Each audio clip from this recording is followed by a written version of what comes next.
Você está orando há anos, décadas talvez, mas suas súplicas estão subindo aos céus como fumaça que se dissipa no vento. Há uma verdade oculta nas Escrituras sobre a oração que poucos conhecem, e o tempo está se esgotando para que você descubra o segredo que pode determinar sua salvação eterna e proteção divina nos dias sombrios que se aproximam. Enquanto assistimos juntos essa história impactante, peço que você já deixe seu amém nos comentários e se junte a essa comunidade de buscadores da verdade, clicando no botão de inscrição. Hoje, vou revelar a você uma verdade que permaneceu escondida por séculos, uma descoberta que pode transformar completamente sua vida de oração e sua conexão com o Todo-Poderoso. Prepare-se, porque o que você está prestes a ouvir vai abalar os alicerces de tudo o que você pensava saber sobre comunicar-se com Deus. Voltemos no tempo, há cerca de 2700 anos, quando o reino de Judá enfrentava a sua hora mais sombria. O rei Ezequias governava Jerusalém quando Senaqueribe, o poderoso rei da Assíria, decidiu conquistar toda a terra prometida. As notícias chegavam como flechas envenenadas. Cidade após cidade caía diante do exército assírio. Laquis havia sido destruída, seus muros derrubados, seu povo levado cativo. O terror se espalhava como fogo consumidor por todo o reino. Senaqueribe não era um conquistador qualquer. Seus exércitos eram máquinas de guerra implacáveis, conhecidas por sua crueldade sem limites. Quando uma cidade se rendia, eles empalavam os líderes, esfolavam vivos os governantes, e levavam multidões para o cativeiro. Mas quando uma cidade resistia, o destino era ainda pior. Destruição total, morte para todos os habitantes, e a memória da cidade apagada da face da terra. Agora, esse mesmo exército marchava em direção a Jerusalém. As sentinelas nos muros da cidade santa podiam ver ao longe a nuvem de poeira levantada por 185.000 soldados assírios. O coração do povo se derretia como cera diante do fogo. Havia apenas uma pergunta na mente de todos: quem pode resistir ao poder da Assíria? Foi nesse momento de desespero absoluto que Ezequias fez algo extraordinário, algo que mudaria o curso da história e nos revelaria o segredo da oração que realmente move o coração de Deus. Mas antes de eu contar o que ele fez, você precisa entender que Ezequias não era um homem perfeito. Segundo Reis capítulo 18 versículo 3 nos diz que ele fez o que era reto aos olhos do Senhor. Mas mesmo assim, quando a crise chegou, ele inicialmente tentou resolver a situação com suas próprias forças. Primeiro, Ezequias enviou mensageiros a Senaqueribe com ouro e prata, tentando comprar a paz. Ele chegou ao ponto de cortar o ouro das portas e pilares do templo do Senhor para pagar o tributo exigido pelos assírios. Mas você sabe o que aconteceu? Senaqueribe pegou o ouro, riu na cara de Ezequias, e enviou uma mensagem ainda mais ameaçadora. Rabsaque, o porta-voz de Senaqueribe, gritou do lado de fora dos muros de Jerusalém: não vos engane, Ezequias, porque não poderá livrar-vos das minhas mãos. Onde estão os deuses das nações que eu destruí? Puderam eles livrar suas terras das minhas mãos? Qual é, de todos os deuses destas terras, aquele que livrou a sua terra das minhas mãos, para que o Senhor livre Jerusalém das minhas mãos?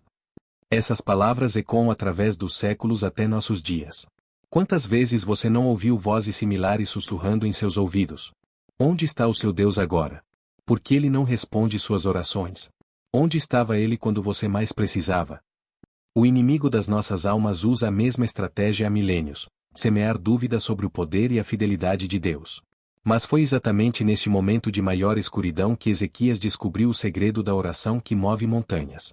Segundo Reis capítulo 19 versículos 1 e 2 nos conta que quando Ezequias ouviu as palavras blasfemas de Rabsaque, rasgou as suas vestes, e se cobriu de saco, e entrou na casa do Senhor.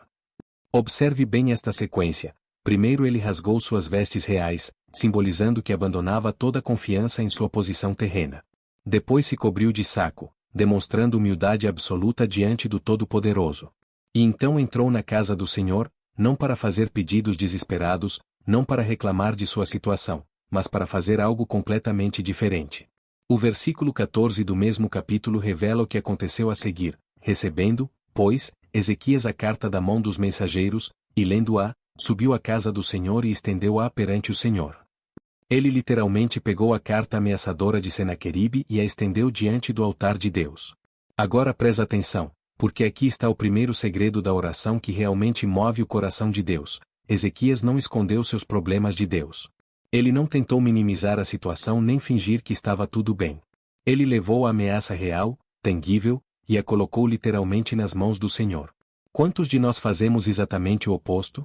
Oramos de forma vaga, genérica: Senhor, abençoa minha vida, protege minha família, dá-me paz. Mas Ezequias foi específico. Ele disse: Senhor, aqui está a ameaça. Aqui está o problema real. Aqui está o que está tentando me destruir. Mas a oração de Ezequias não parou aí. O versículo 15 registra suas primeiras palavras: Senhor Deus de Israel, que habitas entre os querubins, tu mesmo, só tu és Deus de todos os reinos da terra, tu fizeste os céus e a terra. Veja a estratégia divina. Antes de apresentar seu pedido, Ezequias declarou quem Deus é. Ele não começou falando sobre sua necessidade, mas sobre a natureza de Deus. Ele proclamou a soberania absoluta do Altíssimo sobre todos os reinos da terra, incluindo o reino de Senaqueribe. Este é o segundo segredo da oração poderosa: comece sempre declarando quem Deus é, não o que você precisa. Sua oração deve começar com adoração e reconhecimento da majestade divina, não com uma lista de pedidos. Ezequias continuou no versículo 16: Inclina, Senhor, o teu ouvido, e ouve, abre, Senhor, os teus olhos, e vê, e ouve as palavras de Senaqueribe, que enviou este mensageiro para afrontar o Deus vivo. Aqui está o terceiro segredo. Ezequias não pediu para Deus resolver seu problema pessoal. Ele pediu para Deus defender sua própria honra. Ele transformou uma crise pessoal em uma questão da glória de Deus. Senaqueribe não estava apenas ameaçando Jerusalém, estava blasfemando contra o nome do Senhor. Nos versículos seguintes, Ezequias reconheceu a realidade da situação: verdade é, Senhor, que os reis da Assíria assolaram as nações e as suas terras. E lançaram no fogo seus deuses, porque deuses não eram, mas obra das mãos dos homens, madeira e pedra, por isso os destruíram. Que sabedoria! Ezequias não negou o poder dos assírios. Ele reconheceu que eles realmente haviam destruído muitas nações. Mas ele fez uma distinção crucial: eles destruíram deuses falsos, ídolos feitos por mãos humanas. O Deus de Israel, porém, era diferente. E então veio a oração que mudou tudo, no versículo 19: Agora, pois, ó Senhor nosso Deus, livra-nos da sua mão, para que todos os reinos da terra saibam que só tu és Senhor Deus. Observe a motivação da oração: não livra-nos para que possamos viver em paz, mas livra-nos para que todos os reinos da terra saibam que só tu és Senhor Deus. Ezequias pediu libertação não para seu próprio conforto, mas para a glória de Deus ser manifestada a todas as nações. A resposta veio imediatamente.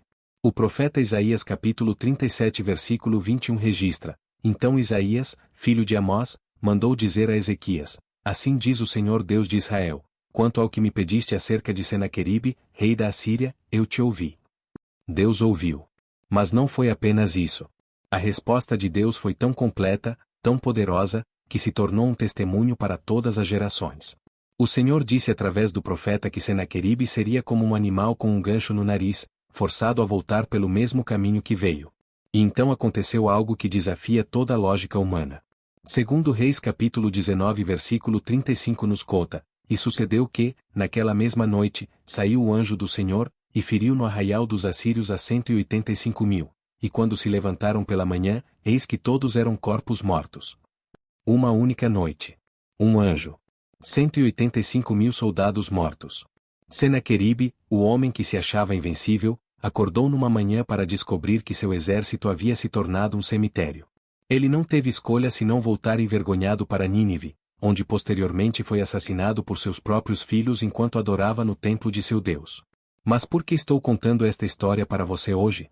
Porque vivemos tempos que ecoam os dias de Ezequias. Assim como Jerusalém estava cercada por inimigos visíveis, nós hoje estamos cercados por forças espirituais e físicas que parecem invencíveis. A economia global se torna cada vez mais instável, as nações se levantam contra nações, pragas varrem a terra, e sistemas políticos desmoronam. O apóstolo Paulo nos advertiu em Efésios capítulo 6 versículo 12, porque não temos que lutar contra a carne e o sangue, mas, sim, contra os principados, contra as potestades, contra os príncipes das trevas deste século, contra as hostes espirituais da maldade, nos lugares celestiais. Os Senaqueribes de nossos dias podem ter nomes diferentes, podem ser sistemas econômicos opressores, governos totalitários, ideologias anticristãs, ou até mesmo circunstâncias pessoais que parecem impossíveis de superar. Mas os princípios da oração vitoriosa que Ezequias descobriu permanecem os mesmos. Primeiro, pare de tentar resolver seus problemas com suas próprias forças. Ezequias tentou comprar a paz com ouro, mas isso apenas encorajou o inimigo. Quantas vezes nós fazemos a mesma coisa? Tentamos resolver problemas espirituais com soluções puramente humanas, apenas para descobrir que isso piora a situação.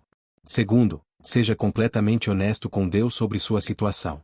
Não tente esconder a gravidade de seus problemas. Deus já sabe de tudo mesmo, mas Ele quer que você reconheça sua necessidade total dele. Estenda sua carta de ameaça diante do altar de Deus. Terceiro, comece sua oração declarando quem Deus é, não o que você precisa. Proclame sua soberania sobre toda a situação que você está enfrentando. Declare que Ele é Deus sobre sua saúde, suas finanças, seus relacionamentos, seu futuro. Quarto, transforme sua crise pessoal numa questão da glória de Deus. Pergunte-se, como a solução deste problema pode trazer glória ao nome do Senhor? Quando você ora assim, você se alinha com os propósitos eternos de Deus. Quinto, ore para que Deus seja conhecido e reconhecido através da resposta à sua oração. Não ore apenas para seu próprio alívio, mas para que outros vejam o poder e a fidelidade de Deus através de sua vitória.